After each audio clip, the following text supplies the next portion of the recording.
세상 살기가 쉽지 않다고, 어렵다고, 힘들다고 다들 그렇게 이야기들을 합니다. 또 2024년을 내다보면서 희망적이고 긍정적인 이야기도 있겠지만 전반적인 분위기는 참 어려울 거다라는 말들이 훨씬 더 많은 것 같습니다. 이런 시대에 예수 믿는 그리스도인으로 구원받은 성도로 믿음을 지키며 살고 또 믿음으로 살고 거룩하게 살고 또 먼저 그의 나라와 하나님의 의를 위해서 사는 것은 더 만만치 않은 것 같아요. 그런데 오늘 말씀을 보면 강하여 용맹을 떨치는 하나님의 백성들이 있습니다. 바라기는요, 저 자신이 강하여 용맹을 떨치는 하나님의 백성이기를 소원합니다.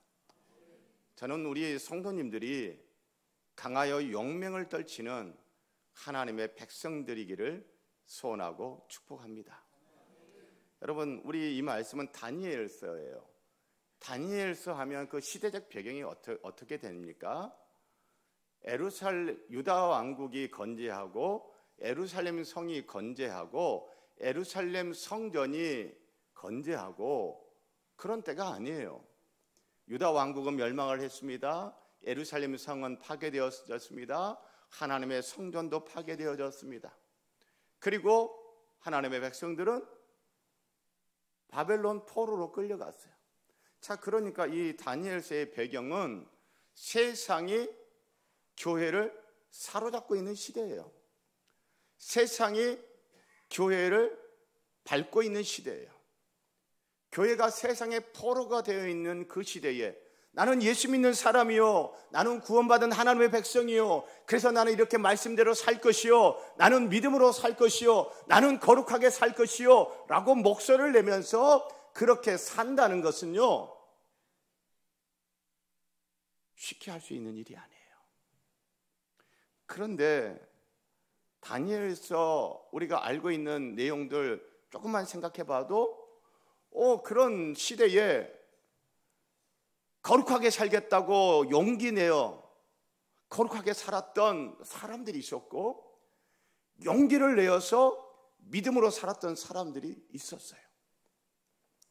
용기 내어서 나는 하나님 믿는 사람이요, 나는 하나님의 백성이요 라고 자기의 정체성을 밝히며 살았던 사람들이 있어요. 자, 그래서 여러분, 우리가 이 내용을 보면 그래, 오늘날 내가 하나님의 백성이라고, 내가 예수 믿는 사람이라고 내 정체를 드러내면서 그리고 믿음과 거룩함을 추구하며 사는 거 쉽지 않지만 용기 내어 한번 해볼만 하구나 라는 생각이 드는 거예요. 여러분 생각해 보세요. 다니엘서 1장에 보면 우리가 잘 아는 이야기, 1장 8절에 다니엘은 뜻을 정하여 왕의 음식과 그가 마시는 포도주로 자기를 더럽히지 아니하리라 하고 자기를 더럽히지 아니하도록 환관장에게 구하니, 왕이 내주는 음식을 어떻게 하는 거예요? 거절하는 거예요. 왜?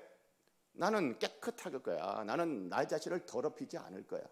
여러분, 사장님이 내주는 것을 나는 거룩함을 지키겠다고 거절하는 거, 여러분 그게 쉽습니까?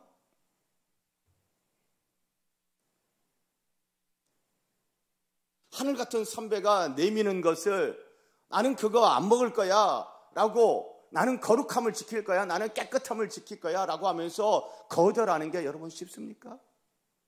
전혀 쉽지 않아요. 그런데 용기를 내어서 그걸 거절하는 거예요.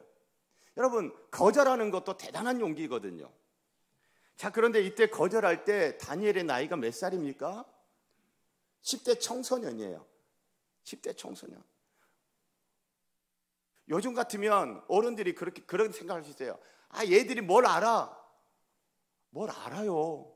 다니엘 10대 청소년, 우리 교회로 같으면 유초등부 어린이 수준이에요. 그런데 그 어린이가 나는 거절하겠습니다. 왕이 먹으러 주는데도 나는 안 먹을 거예요. 왜? 나는 하나님의 백성이에요. 이런 음식 나는 안 먹을 거예요. 라고 거절하는 용기. 야, 대단합니다. 2장 16절에 보면 다니엘이 들어가서 왕께 구하기를 시간을 주시면 왕에게 그 해석을 알려드리리다. 왕이 꿈을 꿨어요. 세상 왕이 꿈을 꿨어요. 그런데 그걸 해석하라는 거죠. 그러니까 이렇게 말해요. 시간을 주십시오. 시간을 주십시오. 시간을 주면 제가 해석해 드리겠습니다. 야, 여러분 얼마나 당당합니까? 이때 다니엘의 나이가 몇 살인 거예요? 10대 청소년을 지나서 이제 뭐 20대 초반일 수 있어요. 아주 젊은 청년인 거예요. 젊은 청년이 왕 앞에서도 당당합니다. 저 그 꿈 해석 못 하겠는데요? 제가 어떻게 그런 걸 할 수 있어요? 저 못해요? 이게 아니에요. 시간만 주시면 제가 그거 해석해 드릴게요. 용기 있습니다. 얼마나 당당한지 모릅니다. 다니엘이 그렇게 말한 그 이유가 있어요. 그의 백이 뭐예요? 하나님 백 믿고. 나는 모르지만 왕이 무슨 꿈을 꿨는지 그 꿈은 어떤 의미인지 누가 해석해주고 알려줄 수 있다? 하나님이. 나는 못하지만 누구는 알려주신다? 하나님이. 내 백은 하나님이야. 하나님 믿고 왕 앞에서 당당하게 이야기하는 거예요. 3장 16절에서 18절 보면 다니엘의 세 친구 사드락과 메삭과 아벳느고가 왕에게 대답하여 이르되 느부갓네살이여 우리가 이 일에 대하여 왕에게 대답할 필요가 없나이다. 왕이여 우리가 섬기는 하나님이 계시다면 우리를 맹렬히 타는 풀무불 가운데서 능히 건져내시겠고 왕의 손에서도 건져내시리이다. 그렇게 하지 아니하실지라도 왕이여 우리가 왕의 신들을 섬기지도 아니하고 왕이 세우신 금신상에게 절하지도 아니할 줄을 아옵소서. 금신상을 세워놓고 거기에 절하지 않은 사람은 어떻게 한다? 풀무불에 집어넣어서 불태워 죽여버린다 라고 했는데 이 세 친구들은 금신상에 절을 안 했어요. 왕이 그 세 친구들 너무나 아껴가지고 지금이라도. 그런데 왕이요, 혹시 풀무불에서 하나님께서 우리를 구원해 주지 않는다 할지라도 금신상에 절한다 안 한다? 안 한다. 지금 죽느냐 사느냐의 그런 위기예요, 위기. 그런데 이 젊은이들이 나이도 많지도 않아요. 이 젊은이들이 사드락, 메스락, 아벤느고로 하는 이 청년들이 얼마나 담대하고 얼마나 용맹스럽습니까? 금심상에 난 절 안 할 겁니다. 풀무불에 내가 불태워 죽임을 당해도 안 할 겁니다. 6장 10절 다니엘이 이 조서에 왕의 도장이 찍힌 것을 알고도 자기 집에 돌아가서는 윗방에 올라가 예루살렘으로 향한 창문을 열고 전에 하던 대로 하루 3번씩 무릎을 꿇고 기도하며 그의 하나님께 감사하였더라. 이제 기도하지 마. 그런데 다니엘이 왕이 그 조서가 딱 찍힌 걸 알면서도 평소 하던 대로 예루살렘을 향하여 창문을 열어놓고 기도하는 거예요. 사자굴에 던져진다는 거죠. 여러분, 이 다니엘이 이때 나이가 몇 살이에요? 90세 전후가 되는 할아버지예요. 할아버지인데 용맹스러워요. 할아버지인데 담대해요. 저는 이 다니엘서 이 11장 오직 자기의 하나님을 아는 백성은 강하여 용맹을 떨치리라. 강하여 용맹을 떨쳤던 하나님의 백성들이 10대 청소년, 20대 젊은이, 90세 할아버지까지 나이와 상관이 없어요. 나이와 상관이 없어요. 어리다고 용맹스럽지 못한가? 젊은이라고 용맹스럽지 못한가? 이제 나이 든 늙은이니 용맹스럽지 못한가? 그렇지 않아요. 나이가 들었어도 용맹합니다. 젊은데도 용맹합니다. 어린데도 용맹합니다. 왜? 그들은 누구를 아는 사람들이에요? 하나님을 아는 사람들이에요. 10대 이 어린이였던 다니엘이 하나님을 알았기 때문에 그렇게 용맹스러웠던 거예요. 다니엘과 세 친구들 20대 젊은 청년들이었는데 그들이 하나님을 알았기에 용맹스러웠던 거예요.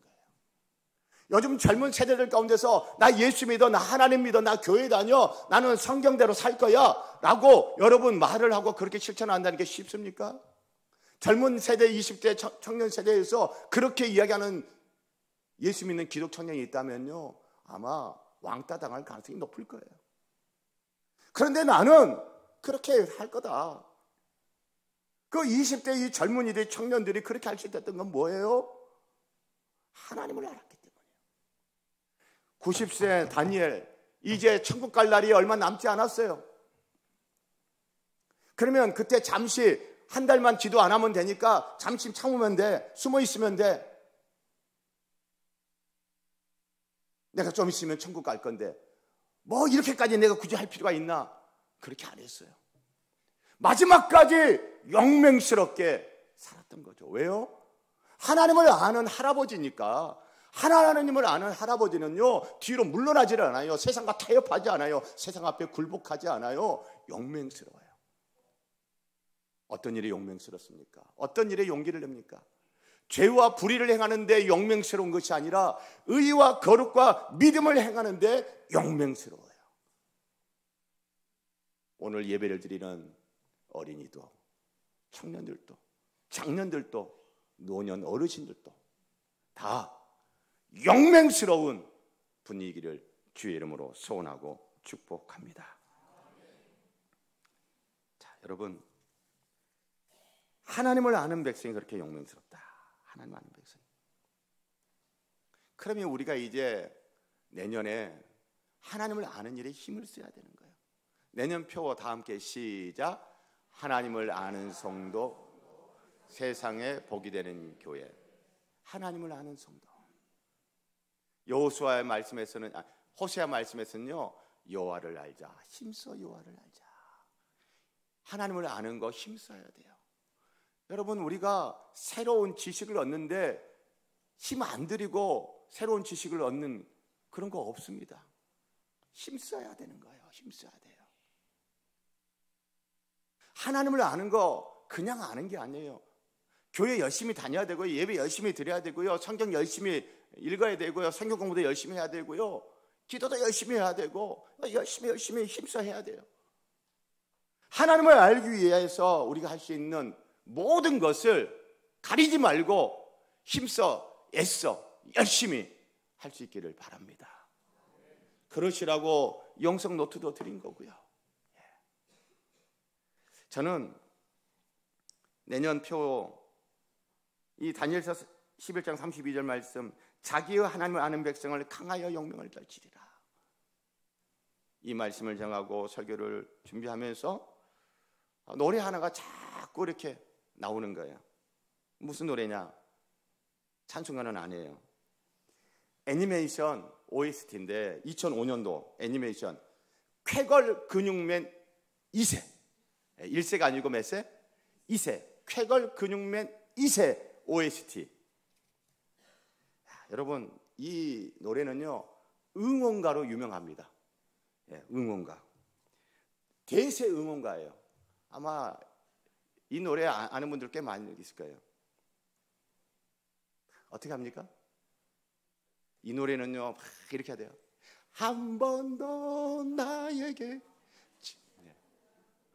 제가 연습할 때는 잘 됐는데.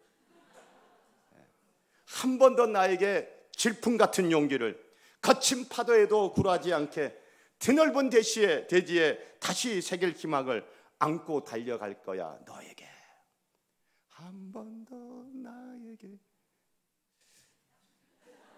안 되네. 질풍 같은 용기를. 질풍 같은 용기를.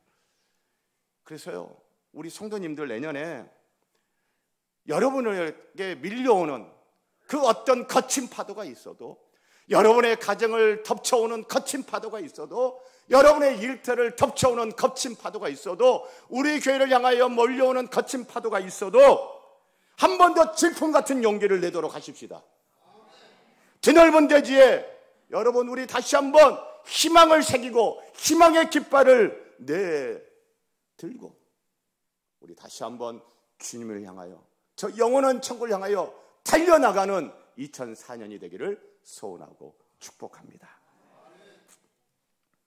사랑하는 성도 여러분, 그래서 오늘 설교 제목이 무엇입니까? 질풍 같은 용기. 질풍이 뭐예요? 몹시 세고 빠르게 부는 바람이에요. 바람이 부는데 굉장히 세. 그리고 굉장히 빨라. 질풍 같은 용기. 다니엘서에 나왔던 그 어린이, 청소년, 젊은이, 노인, 할아버지 다 질풍 같은 용기를 가지고 그 엄혹한 시대를 뚫고 달려갔어요. 세상의 교회를 짓밟고 있는 그 시대에도 그들은 질풍 같은 용기를 내서 뚫고 일어났던 거예요. 아무도 희망을 갖지 못하고 있을 때, 교회가 희망이 없다고 이야기할 때 아니야, 희망은 있어 라고 하나님 나라의 비전을 제시하며 믿음으로 살았던 사람들. 여러분과 제가